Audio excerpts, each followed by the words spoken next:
আমি কেন মরি না? কখনো কি নিজেকে প্রশ্ন করেছেন, আমি এখনো বেঁচে আছি কেন?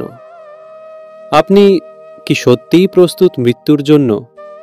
আপনার আমল কি এতটাই সুন্দর হয়েছে যে নিশ্চিন্তে জান্নাতের আশা করতে পারেন? ভেবে দেখুন, হয়তো আল্লাহ চান না আপনি গুনাহের বোঝা নিয়ে কবরে প্রবেশ করুন। হয়তো তিনি আপনাকে আরেকটা সুযোগ দিতে চান, ফিরে আসার, তওবা করার, নামাজে দাঁড়ানোর। মৃত্যু তো আমাদের হাতে নেই, মৃত্যু কেবল আল্লাহর ইচ্ছায় আসে।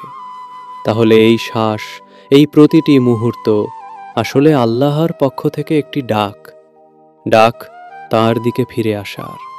আপনি এখনো মরেননি, কারণ আল্লাহ চান আপনি ফিরে আসুন তার কাছে। তিনি এখনো অপেক্ষা করছেন আপনার তওবার জন্য।